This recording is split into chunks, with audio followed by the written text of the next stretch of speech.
好，在这个论坛开始之前，我想说，在这过程中，你们有任何的问题发问，请透过 QR code 扫来提问你们的题目，然后我会在这边看到，然后我就会适时的来发问。当然，如果前面很热络的话，我就会把它放到后面来做讨论，这样子哈。好。谢谢卢副刚刚给我们的一个很好的报告。这个报告是来自于台湾的一个收视习惯跟收视行为的调查。我不知道大家看了以后什么感觉。那我等一下也很想听听看来自海外的3位来宾，他们看到这个他们的感觉是什么？而且对他们来讲，他们的内容是不是也跟我们的状况差不多呢？也就是说，我们这场是希望从国内对于儿少节目的制作，以及他们对于行销到全世界的这个概念，去探讨说，到底儿少节目到底可以多深入、走多远？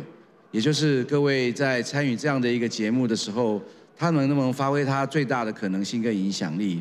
好，所以这个部分我们待会会在这过程中来，跟大家来互动哦。首先呢，我来放一首大家都猜猜看这是什么歌哈？这个听听看好不好？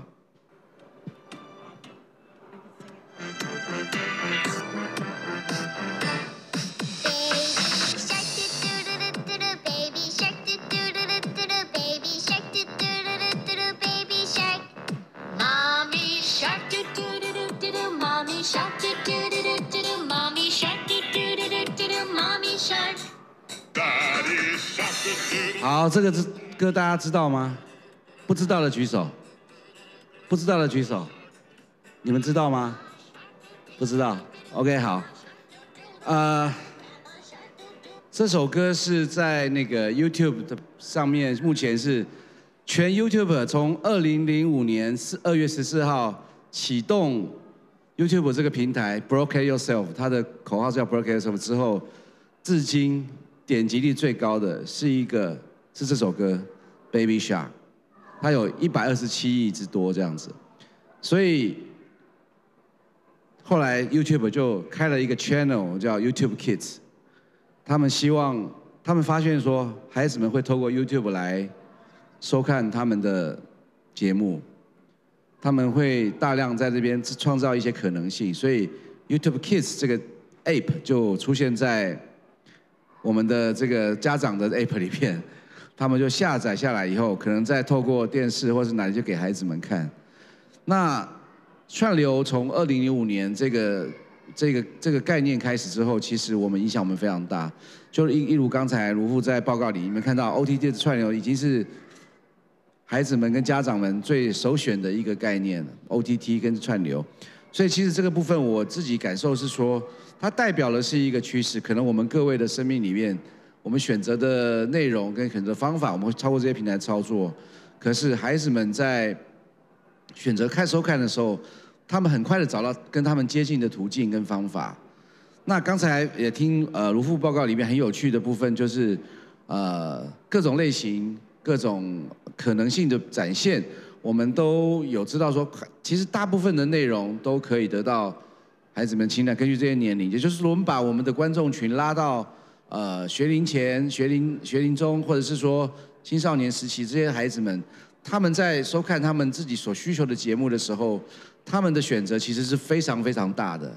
而且你们有想过吗？以前我们在看传统电视的时候，是电视台排好节目，我们必须在那个时间点去看那个节目。可是现在呢，反过来了，我们可以掌控我们的时间，我们想要快转，我们想要跳过，所以这个所有的掌控权，你回到我们每个人的身上的时候，其实这个才是一个 business model 最大的转变。我相信上一场的这个论坛已经有提过这个问题了。那我觉得这个部分其实是也引发了我最大的想法，就是说，首先我想要请在座的3位贵宾，尤其是国外的贵宾，好，待会卢副也可以打，看他家里的状况怎么样。就对你们来讲，你们国家里面对于国内的，就自己国内的自制节目，有没有同样做完以后放在 YouTube 来播映？因为现在台湾非常多的节目，儿童节目各种节目，他们都会在电视台播完之后，选择在 YouTube 上面做一个播放。我不知道这个部分在各位你们的各位的制作节目有没有采用这样的形式来制作？是不是从Marney开始？Marney开始。Oh, there, sorry about that. On the channel TVO Kids, yes, we used YouTube because we didn't have an app, and we continue to use YouTube as a place to launch new programs same day, on all platforms. So our contracts would have allowed us the rights to be able to have the entire duration of the program, not as a marketing strategy, and so we use YouTube a lot. 好，了解。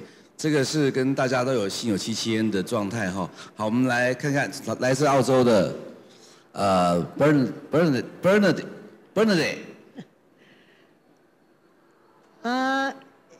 In Australia at the moment, we've got the 2 public broadcasters that have children's content, and the others are all the SVODs, so they don't. The children's ABC Children's, which is the main broadcaster, they still, at the moment, they don't release their programs on YouTube, like the whole series.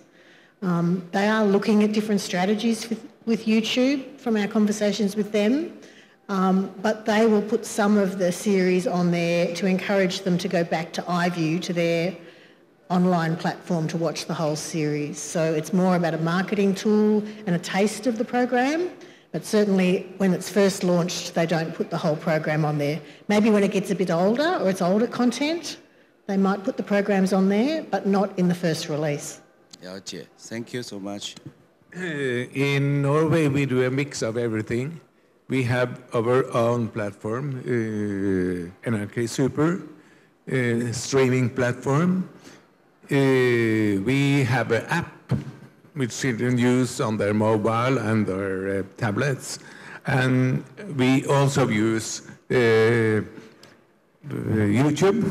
to publishing a lot of the program, as well as we use TikTok. And as an example of a news program, daily news program for children, is also produced on TikTok. 好，谢谢。这个题大概上了谈，我只是稍微唤起一下大家的这个，因为 YouTube 是一个全球的平台，所以我们如果有一个节目的制作可以到全球的话，其实是有可能，因为现在 YouTube 上面还有字幕的功能。可是我自己在看刚才讲这 Baby Shark 的时候，它其实有很多在地化，比如说台湾已经有台湾的版本，就是这家公司也做了台湾的版本哈。所以我下一题我想要请教说，对于制作一个在地的内容要行销全球之前，大家是怎么看这个在地的内容？因为刚才各位可以看一下，台湾是非常奇妙的一种状态，我们的家长或者孩子看的里面只有一个是台湾的节目，其他全部是国外的节目，也有来自加拿大的那个是叫做，对。那我也想要来请教3位，就是说对于自己国内制作的节目，如何针对这个国内的需求以及国外的需求有什么考量？那这个我想是可以给大家来做一个反思，到底我们台湾继续买国外的呢，还是呢？当然，我们还是可以看他们各个国家制作的节目，但是我们可以来听听看他们怎么来看待这件事情。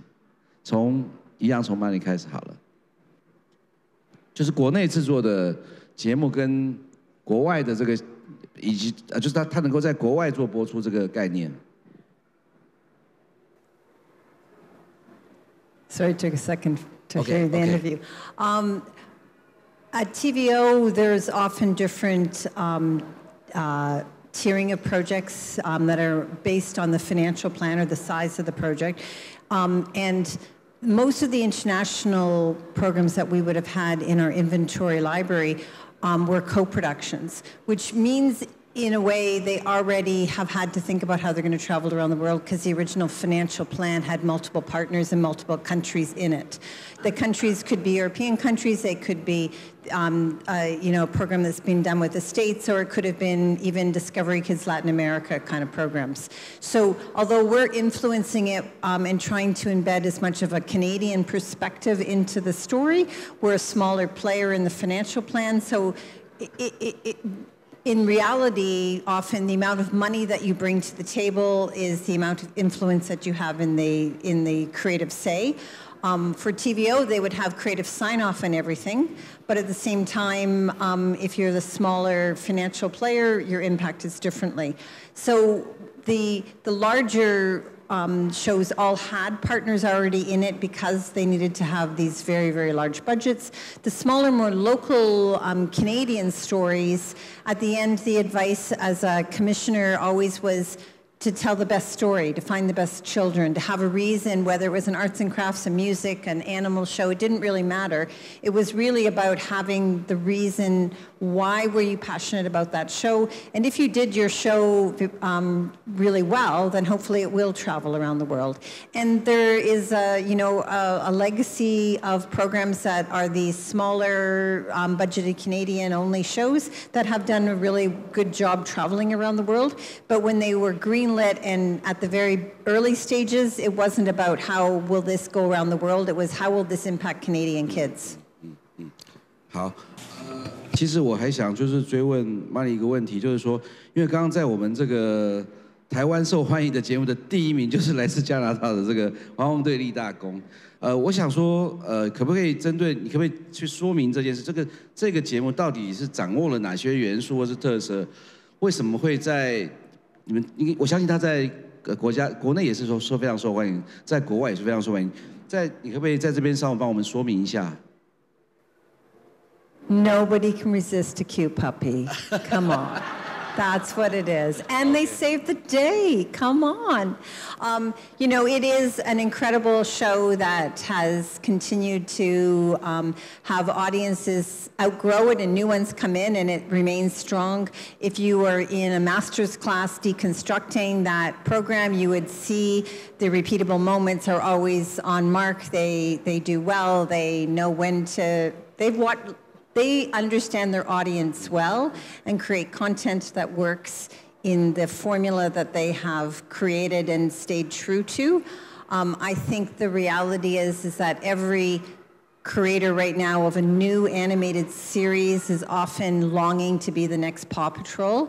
The challenge is that it's like, who will do the next Baby Shark song? There will be one, but we don't know who it will be. And much like we said earlier in an earlier session, was if we had the secret sauce, if we knew it all, we probably wouldn't be sitting here. We'd be, I don't know where we'd be, but we would have, everybody wants that luck of understanding what will be a mega hit. Yeah. And, with Paw Patrol, a lot of it is not just the quality of the stories, the animation, the voice work, but it's also they have grown into a lot of merchandise and marketing, which means children are allowed to have those components.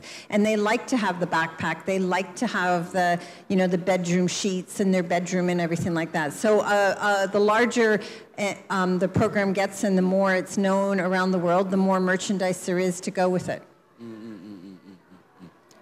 好的。我当然还想在最后说，因为这个是在全世界都受欢迎，刚刚也提到，就是说，那这个团队，团队它本身是加拿大培植的团队，还是说这是一个国际合制的一个节目状态呢？ It's best to say it's international in the sense that it is definitely Swim Master is a Canadian company, Guru, who does the animation, is a Canadian company, but they have their key creative people are from all over, and that team has stayed solid and but it's also grown. Like, as you have time, teams morph and change, but the core, the structure of the companies are Canadian, but they've learned to take the influence of international voices and influencers and help them grow that product into what we've all learned to enjoy watching cute puppies. 对。我知道，其实，在加拿大有非常非常多很棒的动画制作公司。 其实我们有非常多的这个动画，他们都是外包到加拿大去处理哦，所以我觉得这个产业的变化不只是有一个主创的概念，也需要这个周边的这个技术面的处理。我觉得台湾今天我看到现在非常多台湾的动画公司的团队来到这边，所以其实我觉得这个是一个需要一个共同整合的工作，包括内容的发想、制作到行销的，或者找一些国际资金哈，这个到下一部分我们再来做深入的探讨哈。那同样的问题，我当然是想要问澳洲的情形哈，就是说澳洲我这次因为早上有听这个Bernadette的演讲的时候，听到他说因为有英国跟美国的这整个英语系的这个世界里边的这个怎么讲？所以英语系的世界的语言的共通性比较高，可是他们在创作节目的时候，他们当然不会像我们这边那么辛苦，我们可能会以我们自己区域的语言做一个判断。那可是，在澳洲的节目非常非常的多元。其实各位，我在这边也推荐大家可以去看一下 My Video 这个，我这边也要推销一下。如果你们打开这个 My Video 这个 app 里边哦，你们就可以点开我们这次这个活动的整个网页，它里面有非常多的这个节目。它这个节目里面呢，其实澳洲的节目里面，我们选择了澳洲非常多很好的节目。好，所以这个部分我们待会也想要请教一下，就是澳洲这边，就是说他们怎么去形成他们，尤其是戏剧类的节目，他们做得非常好。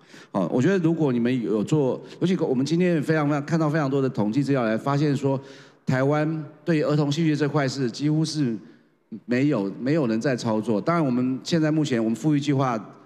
富邦路报计划一直在呼吁儿童的戏剧，可是我们可以发现说，澳洲在这个儿童戏剧的这个儿童青少年戏剧做得非常非常动人，非常非常出色，看了非常多很棒的节目哦。那是不是也有可能请他来举例来说，他们怎么去顾及他们这个怎么选材跟做这个拍摄上面来做一些选择，可以影响到他们有这么好的一个拍摄品质，而且可以到国际上，可不可以请我们这位澳洲的 Bernadette 来回答这样子？It's a big question. Look, yes, animation and live action are quite different. Most Australian animation is co-produced with another territory, so it automatically has two countries involved, generally, often a co-production partner in Asia. So it's already being designed to work for two audiences. And obviously animation is easy to dub internationally. In the live action space, we rely on great creators to bring us the ideas. Often the shows are fully financed out of Australia because we can't find international partners on them like you can in animation in the beginning. And they are designed for our Australian child audience and our broadcasters' needs in Australia. But the themes are universal and the childhood experience is often universal. The themes of growing up, feeling like an outsider, struggling with friendships maybe, struggling with family change, just whole school playground dynamics, all the different stages of growing up, they're universal. It doesn't matter where you grow up.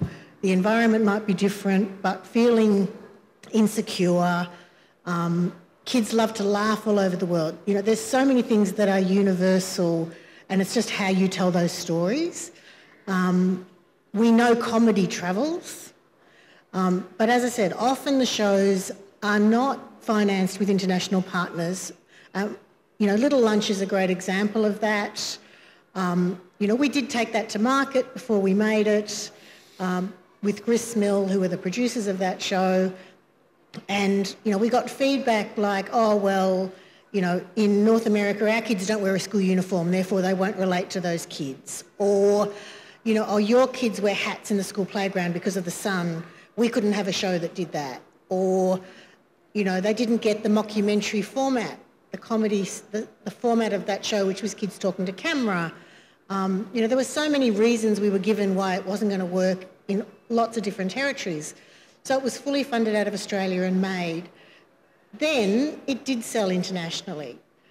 All of those things that the market initially weren't prepared to take a chance on, they worked, but they were also that Australianness was its point of difference in the market.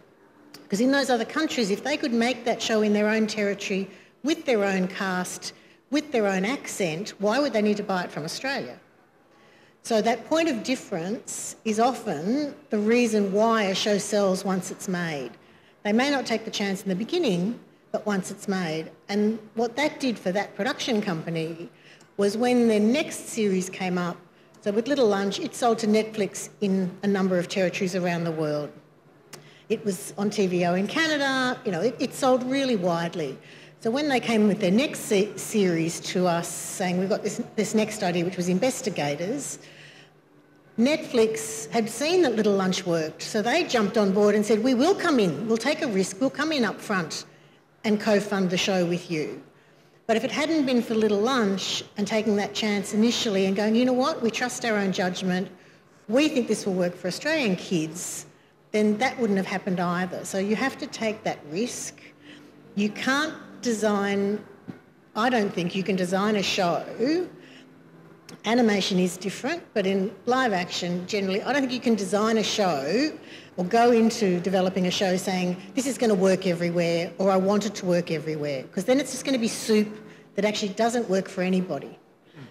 So you want a really strong idea, you want to be really true to that idea, and trust your judgment and go, you know what, I know that our kids are going to like this.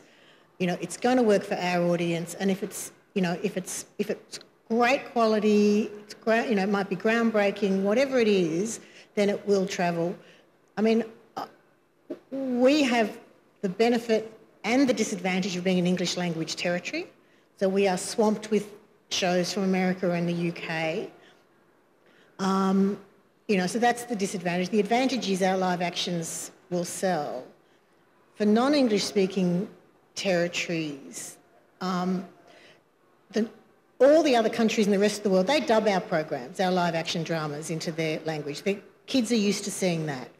So for Taiwan and other countries, all those non-English speaking territories are still a market for your live action programs as well as your animations, because they will dub them. And in the English speaking world, the format is an option. If the show works really well in your local territory, it's universal in themes, and it happens a lot in Latin America, where the English-speaking broadcasters will take a show and take the scripts and say, well, we'll just remake it.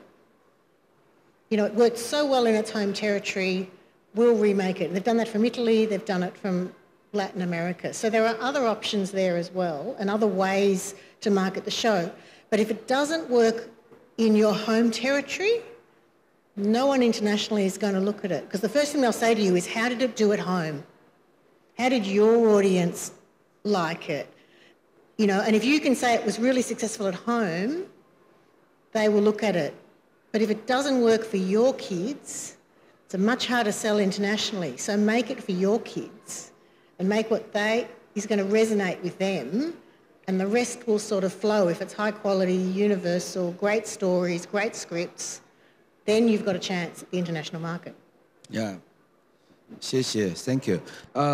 我其实一定要提那个有一个节目叫下课时间 Little Lunch， 是一个澳洲制作的一个戏剧节目啊。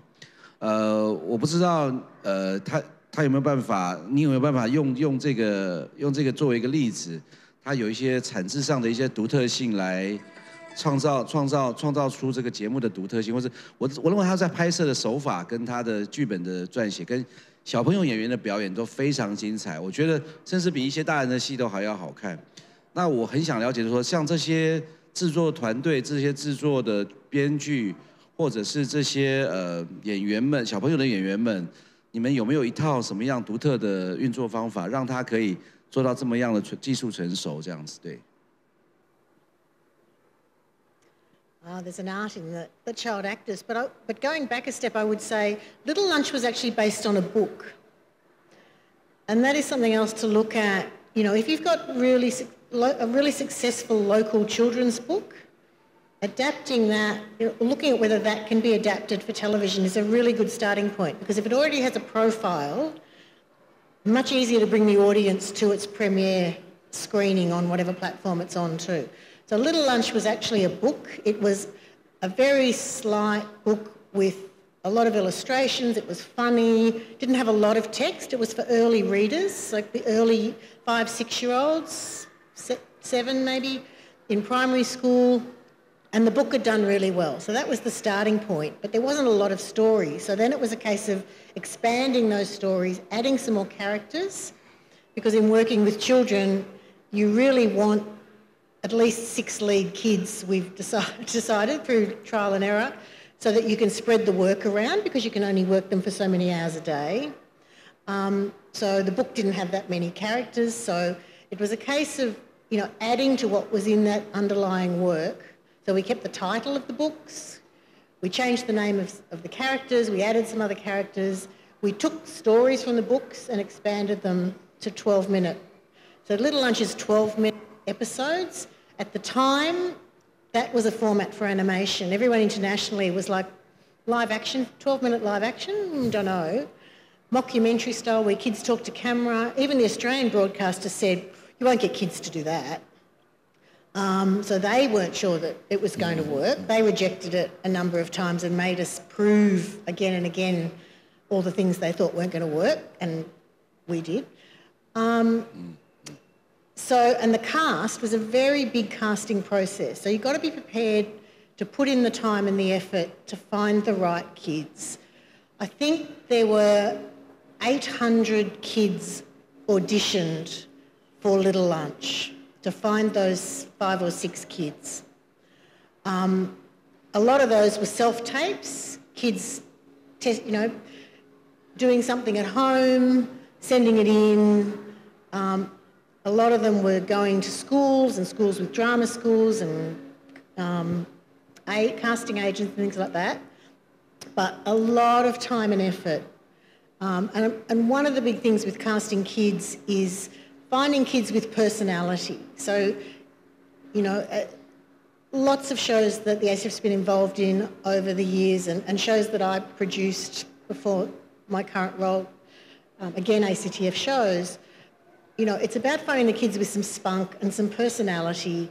And the first thing we would do when they came in for their first audition was say to them, tell us a joke. Yeah. What are you good at? You want to see their personality. You don't put them straight into a drama, you know, test, a screen test or anything like that. Find out who they are, get them to just relax and be themselves and tell you something funny or do a backflip or do whatever it is they think they're good at, you know, and that would be the first culling round, you know, and then going, okay, they're really interesting. They're not what I had in mind, but they're really interesting, and bringing them back. And you sort of cull it over time before you put them through that drama stage. And then, you know, another key element is allowing enough time for rehearsals before you start filming. You know, have that cast of kids get to know each other really well. Be prepared to embarrass themselves and fail in front of each other. Because when you put them in front of a film crew of, you know, 40 or 60 people, you don't want them to be embarrassed that they're going to muck up their lines and things like that. So they've got to be used to each other. So, you know, have 4 weeks of rehearsals with them. Have a drama coach work with them and be on set with them to support them in the initial weeks of shoot all the way through shoot. Little Lunch had a drama coach on set the whole time, standing by the camera, feeding the kids their lines when needed, you know, who'd formed a really great relationship. She was a young actress, formed a really good relationship with them, but they had that support. You know, having directors who are kids at heart, making the set fun. You know, you want to have the right crew on a kids' show as well. Not just the director, but you want a really happy, fun environment. You know, there is no other drama series in the world other than kids' TV, I think, where there is as much laughter on set. You know, it's got to be fun, or you're not going to get the performance out of the kids. You don't want that stress that you have on an adult drama where the schedules, we're running behind schedule, everyone's getting tense, everyone's getting snappy at each other.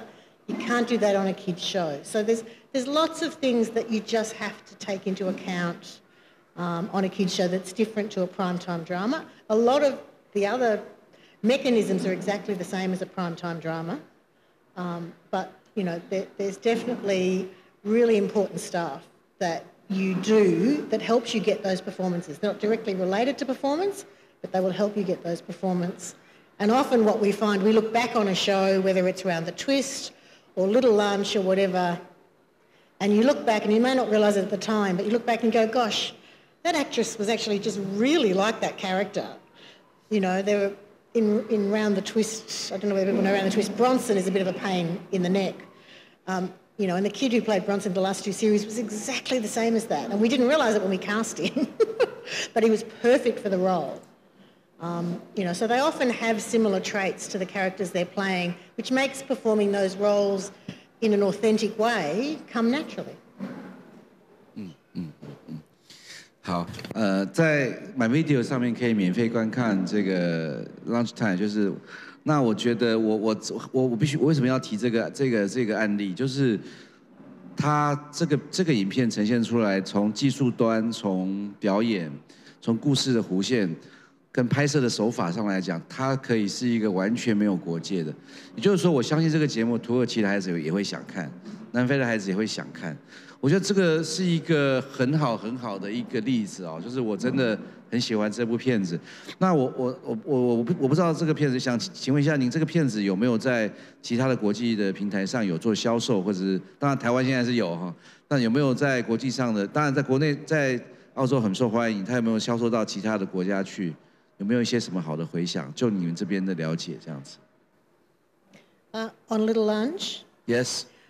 Little Lunch is on a lot of platforms. It's on Netflix in the UK, the US, TVO in Canada. It went to Japan, many Scandinavian countries.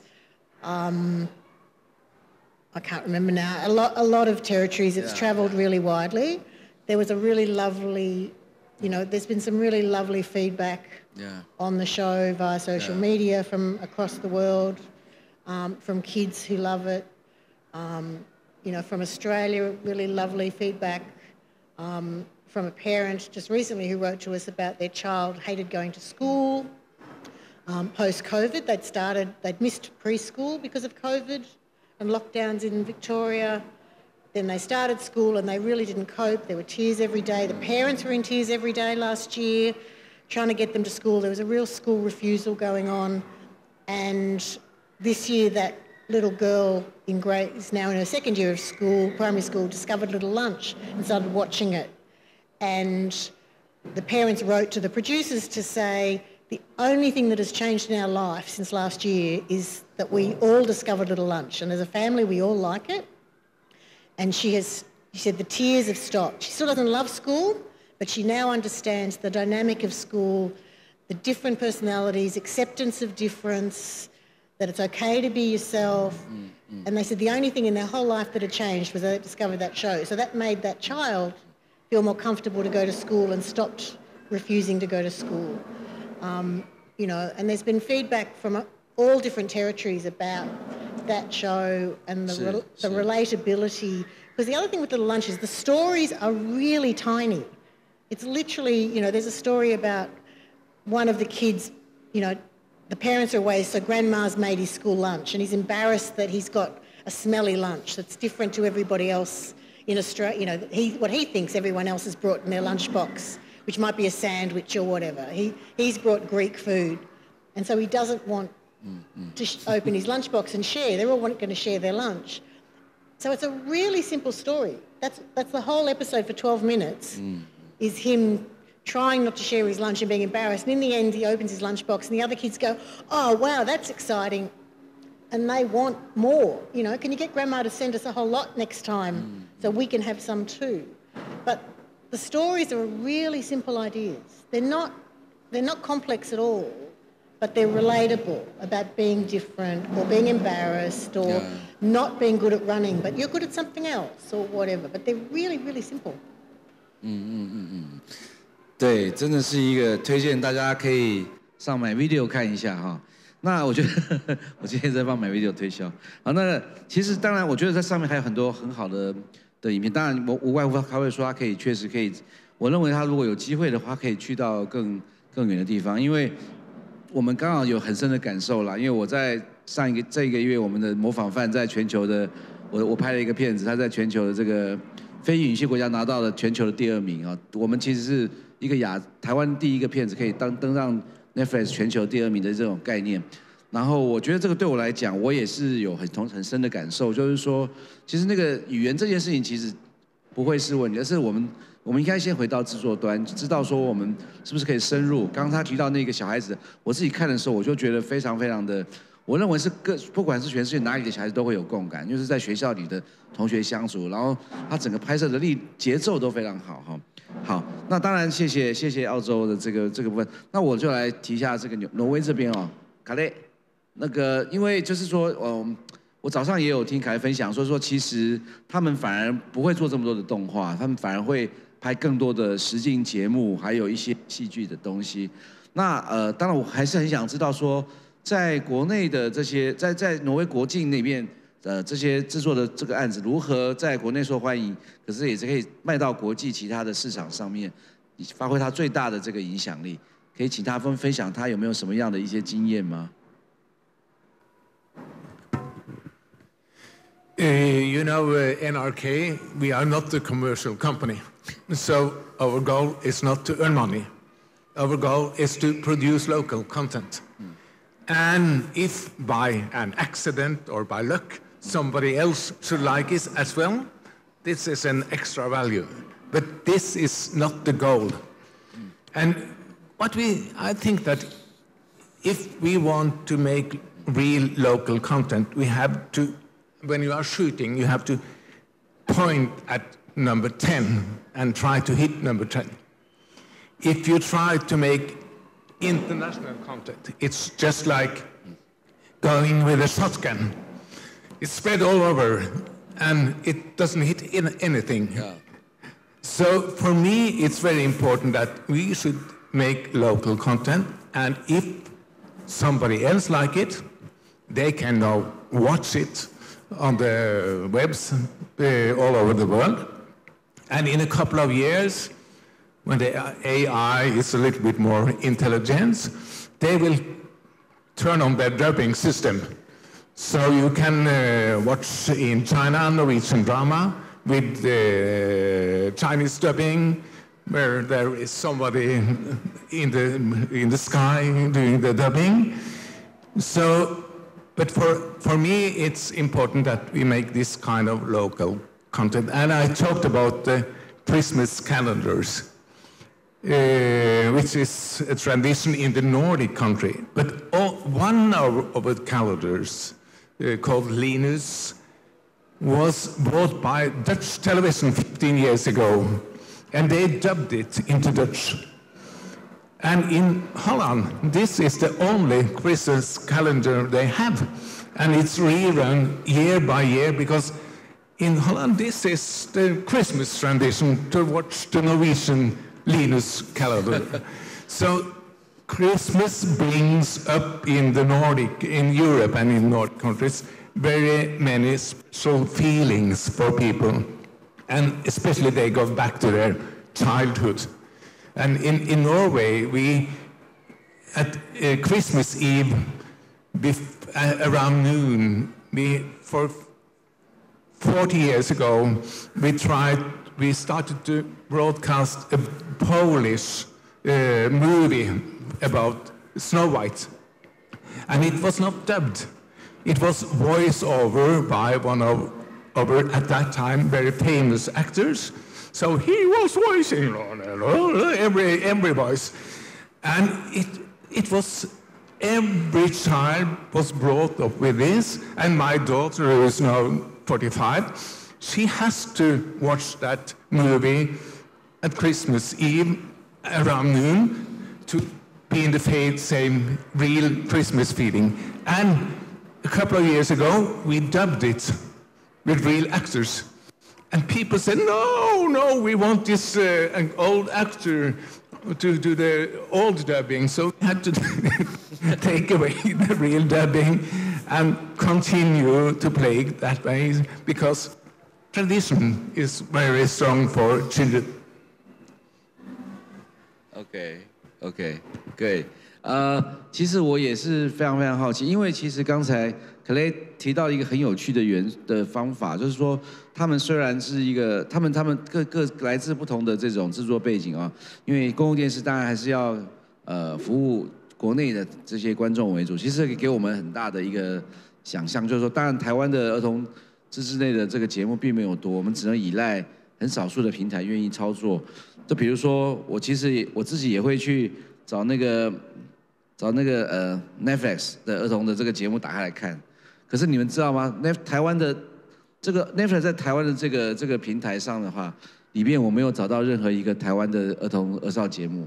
你们可以想象吗？Netflix 还是有，我没有看到，我是完全没看到，所以我不知道，也许对3位来讲，你们也没有办法想象，这个国际平台在台湾的这个平台上的儿童节目频道里面，没有一个台湾自制的儿童节目，这对我们来讲是一个蛮大的事，就是说，他可能也许不在乎他们赚钱，他们不在乎台湾的儿童，他们可以不在乎，可是我们自己不能不在乎，所以其实就如凯莉说的，他们在创作的时候，他们没有想到这么多。那我觉得，可是他们创造的东西能够在国际间能够得到一些回响，或者说他们选择一些国际一些好的节目，在他们国内可以得到好的回响。我觉得这个其实是一个全球共同的一种就必须要去思考的一个状况。当然，来自于加拿大的话，他们有很好的制作团队，他们有很好的国际资金可以创造他们的可能性。那澳洲又是另外一个可能性，他们从自身出发，然后可以做到国际去。我觉得，那台湾到底要扮演在这种儿少节目中，我们要走到什么阶段，走到什么角色？我谢谢刚刚卢副，好，我要 cue 你了。就是刚才你的报告里边有给我们一些很好的一些观察。就你来讲，有没有麦克风？就你的观察里面哦，因为你刚才的报告有些是蛮完整的哦，因为这个报告其实是文策院其实是帮我们很大，因为我们很需要这些情报，在过去我们没有这些情报的时候，可能各位也不知道说原来我们的孩子的这个收视行为是这样，我们的父母其实是怎样影响了孩子的收视行为，所以对你来看，我们台湾要怎么样设定一个好的策略，不管是商业的或者是这个公共的话，我们有没有什么好的策略？从你的角度观察。哦，好，谢谢。坦白讲，这是第一次我们做这个儿少内容的节目了哈，的调查这样。那未来当然我们会努力在做更多，包含说产资面的相关的调查，当然也是可以跟富邦的基金会来合作哈。那谈到产业这件事情，因为毕竟其实这个 panel 的主题是怎么样让 local 的 content 能够到国际上去嘛哈。那对我来说，其实它应该是跟我们平常在讨论影视这件事情的面临的困难有点类似，当然因为儿少又有点不同。那困难相同的是说，我们所谓的戏剧，或者是动画，或者是出版，基本上是不同的命题，完全是不同的命题。那戏剧当然我自己粗浅的观察成人在观看戏剧，就是真人的演的这件事情上，成人我觉得好像比较能够接受不同文化、不同像韩剧为什么可以全球遍布嘛那成人在看真人剧这件事情上，我觉得他接受度比较大一点。但是我自己观察到，当然是我不成文的，也许可以请教大家看法，就是说儿童如果是这个真人的演出的时候，好像我们很少看到比较跨越国际这件事情，因为也许受到刚刚所提到不同的语言或不同的背景、文化背景的理解上，或者生活习惯上不大一样，所以小孩子在理解上好像有点困难。但是我们看到，就儿少部分，基本上应该能够穿越国际的，大部分是动画这件事情。所以动画反而我觉得是在儿少内容上应该是一个比较，如果就产业来说，应该是比较主要的这个主轴了哈。那但是动画问题一样，回到产业问题，就是它是一个很烧钱的一个内容产品。那坦白讲，就算是日本是动画强国哈，因为过去我也曾经到日本跟韩国有做一些交流，即使是日本是动画王国强国，它基本上靠它自己本身的市场，它也很难让它自己本身的动画能够就动画这本身能够回收。它要回收，基本上就要靠着所谓的游戏化，或者是打入其他国际市场，或者是周边产品化。那必须要透过不同的回收管道去回收这件事情。所以动画本身必须思考的是说，就像我小时候看小叮当现在叫做哆啦 A 梦哈，就是我们虽然会对哆啦 A 梦这相关故事有一些剧集，它有一些内容当然还有点印象，但是其实我们最认同还是那个角色本身角色本身。那所以就必须想到有这个相关衍生这件事情。那相关衍生这件事情，对于刚刚大家都提到说，你这个 content 必须要在 local 成功，才能到国际上去。可是你要在 local 怎么成功？因为我们必须面对的一个残酷的事实是，台湾少子化嘛，确实那个有限。但是台湾少子化的同时，另外一个契机就是因为少子化嘛，所以你可以看到一个小孩，他的家长，他的好几代的财富是累积在他身上的，所以是敢花钱在他身上，是愿意花的，所以那个是很惊人的。但是我们可能要想的是更多的变现的方式、变现的管道，不是只有动画这件事情。那我之前去韩国，还没有来文策院之前，因为我做产业调查，我去韩国做一些交流。那他们就是有一个，他们在跟我交流的时候提到一个观点，是说他们想着动画这一题，同样是比较就是动画这一题他们不会想要去进攻日本的青少年的动画或成人动画那一块，他们反而锁定是儿少的动画。那是儿少动画这一题，他们的策略是这样：第一个，他必须要想的是不能从动画这件事情变现，而是必须从周边变现。所以像他们不是有一个企鹅叫 Pororo 吗？Pororo 它就会开发成乐园，它会从周边变现回来。那所以他在做动画这件事情上面的时候，他就会希望让更多人看到，不管是从免费的公播平台，或者是他要把 Pororo 相关的动画行销到海外的时候，他都是用低价策略，因为他就是希望让海外的人更多看到越好。那这种策略对于台湾来说，一定是蛮杀伤性的。就是说，如果我们要催生自己的国内动画的时候，因为你可以想见，开发个原创动画成本是很高的。就如果就一个平台或电视台来说，但是我授权低价取得一个国外的动画是很便宜的，所以基本上国内如果要做动画这件事情上面，就会遇到一些挑战。但是不是不能做还是要强调是说，我们可能要想象的是说，除了从资金面当然我们这边就会有一些资金的支持，但是还是要想象说，除了动画以外，我想蛮重要是那个角色才是蛮重要的变现的管道就是它其实可以做线下实体的活动，或者是相关周边的产品的开发。所以动画这一题的内容我想侧进不会是也不能停留在只是动画这件事情上面。那剧集的部分就是另外一个 story， 就是刚提到它也许如果要跨越国际的方面，可能就是一样，可能要合制，就是要从故事的开发就先在故事开发阶段就能够寻找一个可能 for 不同的 local content 的 audience 能够理解的故事，或不同文化的人能够理解的内容去做合制。那当然公共电视或者公共平台的角色是蛮重要的，因为确实刚刚提到如果真人剧这件事情在我们的调查里面会发现也许是现在还不够多了但是我们确实看到不管是我们这次调查，或者是我过去去韩国或者其他国家所交流的，我们看到真人剧集上面确实是它的收视会不会小一点点，那所以可能必须更多依靠公共平台、公共电视的角度去支持。这个大概是我目前一个比较粗浅的看法的分享。了解，其实我们也确实看到很多国家在处理儿少的节目的时候，或者是不同的媒材的时候，他们选用的策略，比如说我们确实很强烈的感受到韩国跟日本他们对动画产业的整个推进。那尤其是在今年这2年，日本的动画在台湾一直创造这个卖座的记录，都是甚至是台湾当年的卖座的前3名，打败所有台湾的这个影片其实我觉得这个对我们来讲，其实发展这个产业，当然这是另外一题那只是说我们在基础的这个儿少的创建上面，是不是有可能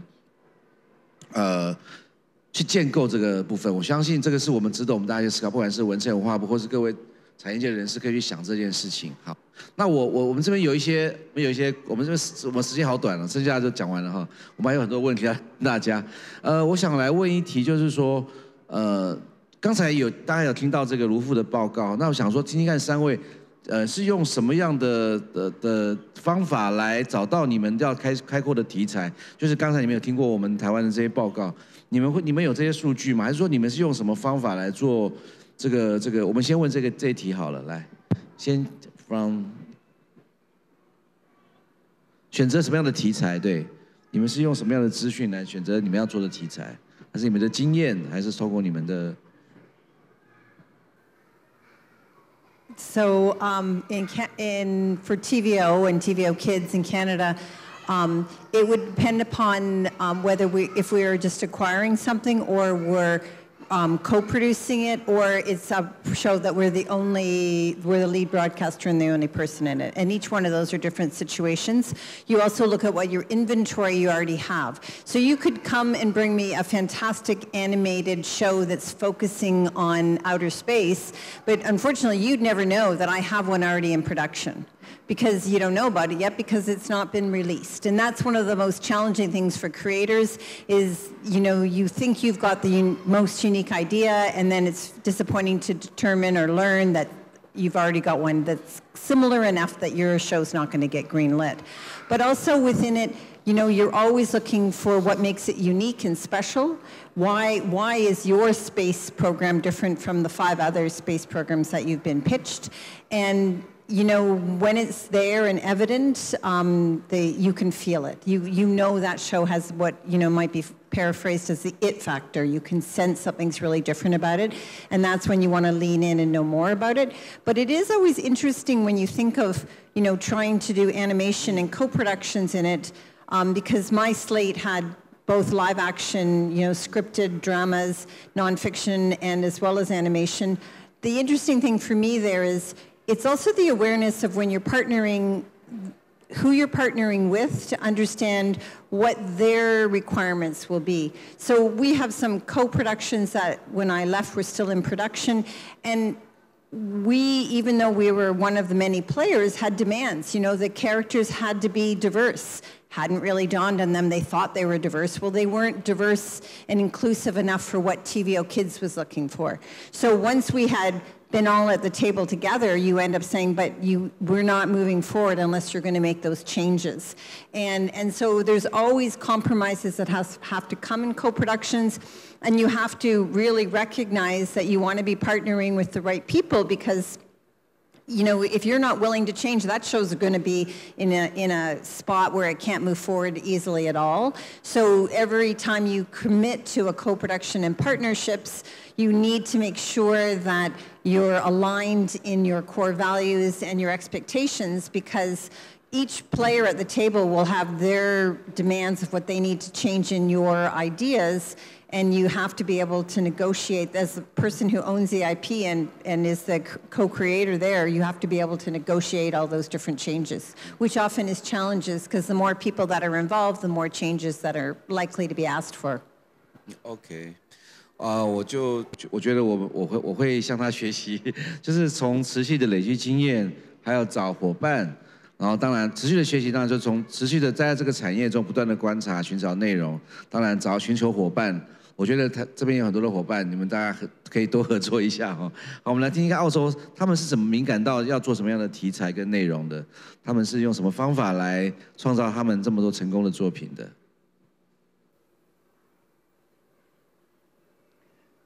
Producers and writers bring their ideas to us and to often the Australian public broadcasters. So they can pitch us an idea. We have development funding that we provide to them to develop a project to a certain point. But one of the things we always say to those people is, don't develop it too far. Develop a series Bible. Develop your characters, your story ideas, but then take it to the Australian broadcaster. For the same reason Marney said, take it to the broadcasters, because what you don't know, and often the ACTF can tell them, because we do know, but you don't know what is already on their slate, what's coming, what's already in development, what's in the market that they've just acquired that is too similar to that. So, don't go and write all 10 scripts and then take it to market, because you'll have your heart broken when they say, oh, we've got a show like that already in production, because you won't know. So take it out and get some market feedback, you know, and then, you know, we might fund some more development, or a broadcaster might come on board and fund some development as well. But, you know, we look for, you know, we always look for something that we haven't seen before, that's not already in the market, it's going to appeal to Australian kids. You know, and I'd say, you know, the ABC, who we work with a lot, who are the primary commissioner of Australian children's content, you know, they have similar, you know, goals and views. You know, we're often looking for similar things, which is why we co-invest in the same shows quite often, because we're looking for the same sort of content. And Marnie's other point about the right production teams too, you can have someone can come with a great idea, but then you need to maybe help surround them with the experience to actually develop it further or to make it. They may not have the experience to make it. We're finding in Australia a lot of the producers in the live action children's space, whether it's the factual content for kids or the drama, are actually production companies that work in primetime adult content. You know, the producer of Clickbait, one of the biggest Netflix shows around the world, is producing a children's series at the moment in Australia. The producers of Little Lunch come from primetime comedy. So, you know, all those production companies now have a diverse slate of content, you know, diverse slate of content on their slate. That doesn't make sense. But, you know, they want a foot in the children's door as well as the primetime adult drama space. You know, it's the same process, you know, but they get a lot of satisfaction from being in that space, and also a lot more freedom in that area. You know, you can do fantasy, you can do all the things that in adult drama you don't tend to do very much. The broadcasters are a bit more scared to do something out of the box, but in kids, all bets are off and they're happy to sort of do anything if it's a great idea and they think you can deliver on it. So, yeah, so that's sort of what we look for and how things come to us. 好，我们也可以看到，就是说，其实创造一个 IP 哦，就是他们从经验里面，他们的书本 IP 里面去寻求制作的内容，然后当然也透过经验的累积去寻求，去观察到他们社会的需求。但我觉得，像《怪奇物语》啊，哈，其实就是当然这个不是要说，就是我觉得它就是也许是一个另外一个可能跟市场更贴近的样子啊。不过我觉得澳洲在这篇，我自己觉得他们做的东西看起来没有那么类型市场，可是他们却做了很扎实的这个的填调，让这些东西变得很好看，然后手法很好。那我们是不是也听听看，在挪威这边有没有刚才提到的问题？他们是怎么样来寻求题材？来创造这个内容的多样性，从他们的观点里面是怎么样？卡雷。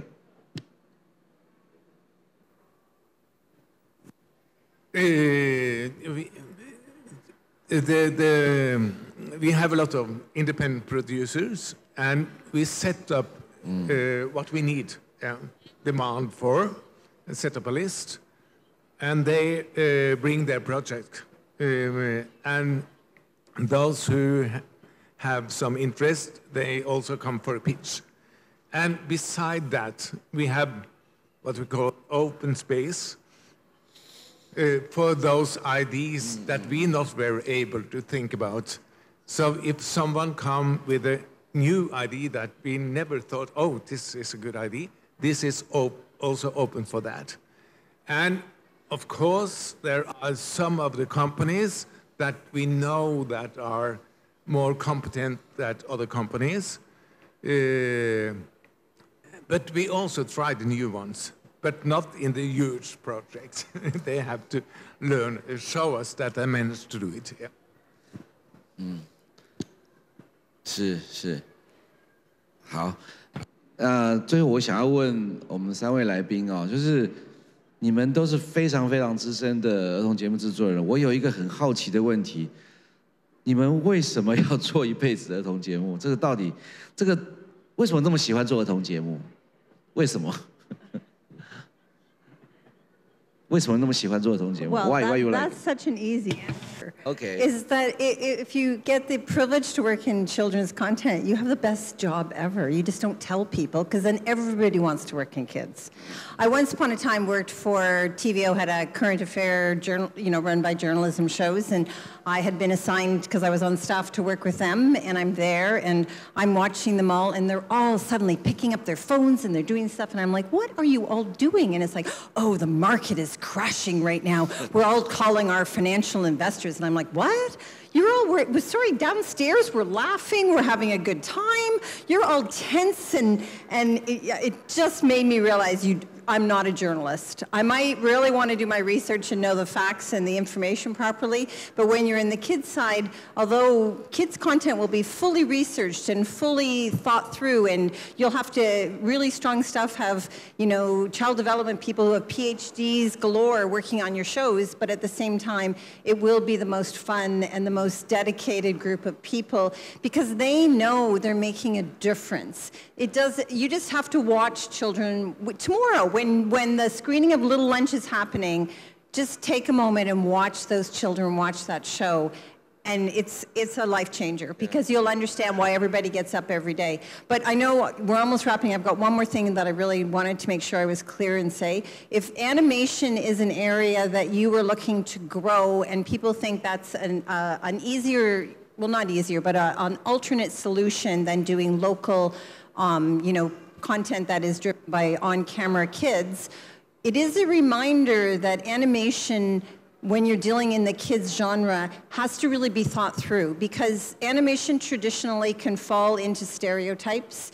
Your gender representation is not always great in animation. If you're doing anamorphic characters, there's data. We finished some research in Canada where, it's mainly males that are voicing it. It's not equitable and whatnot. So as creators, you have a responsibility to make sure you put the same lens on your animation content that you would put on your live action content, where are the roles of the females and the males and the gender parity in your content? What are the body sizes and the economic diversity that's in your shows? So animation should and will be just as challenging in the area of kids content, because you should be filtering it and thinking out of the box on your animation and breaking stereotypes, which often are easier to fall into in the animated world. That's my only thought.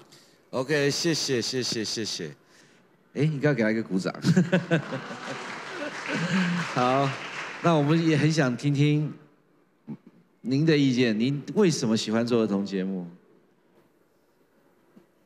Well, like Marnie, I started in current affairs television, then I did documentaries, and I did just adult feature films and adult television, and then I ended up in kids TV, and it takes over your life. But there is nothing like it. It's, the impact that these shows have on kids. At no other age of your life does television impact you the way kids TV impacts kids.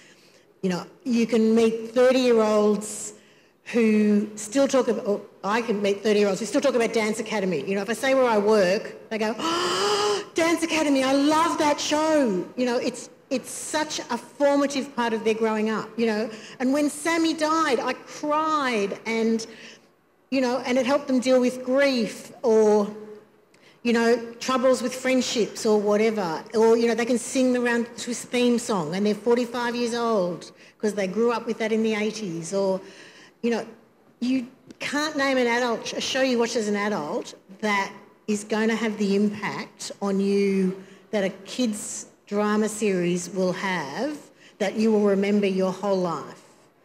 And I think that's the thing, that once you get into it, you just don't want to go back to the other genres and other age groups. And the people that are in kids, that's the other thing, is we might sometimes be competitors or, whatever, competitors basically at times, but there is a camaraderie, and we are all doing it for the same reasons and for the same purpose, and we're all friends no matter what part of the world, and you catch up once a year or whatever at a conference, and there is just this pool of people who are all in it for the same reasons. And I would lay my life on the line and say, adult drama producers are not like that all over the world. If they get together, they do not have that sort of warmth and friendship and camaraderie that kids producers have when they get together from all over the world.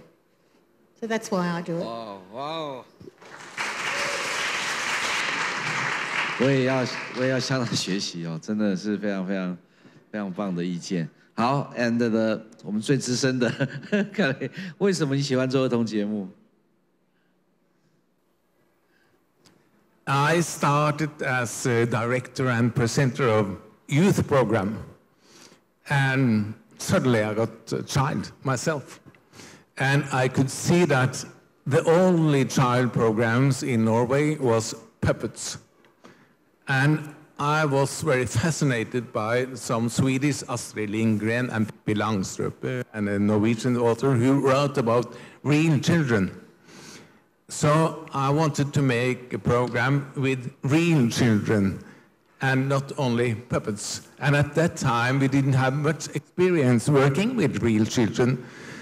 So I decided to make this series in my own family. So my son, who was 5 years old, he was the main character. And his sister was born, which was a part of it, to be jealous, to be start at school, all kind of feelings as well. And beside that, we have 2 child psychologists who, in the evening after the children's shows, we use segments from the children's show to talk about bringing up children. So at that time, with 1 channel in Norway, everybody had to watch my programs. And my son, he said, how did you dare to do it? You forced me to be a TV star when I was 5 years old. Everybody, he had long curled blonde hair. This old ladies in the street, they wanted to touch his hair. How did he dare to do that? And he ended up as a TV the director himself, and he used his own son in some commercials. So, and my other son is also a director, so it's a part of the family tradition. OK， 好，谢谢。哇，真的，你们喜不喜欢做儿童节目？我觉得我们有非常好的例证在这边。我自己感觉到做儿童节目确实是那种喜悦跟感受是非常不一样的哈，是非常非常的你会永远回到自己最善良那块心去找答案。我觉得这个是一个做儿童节目最棒的事情哦。好，那卢副还有再什么补充吗？没有哈。好，那我们就先谢谢今天的4位来宾，谢谢。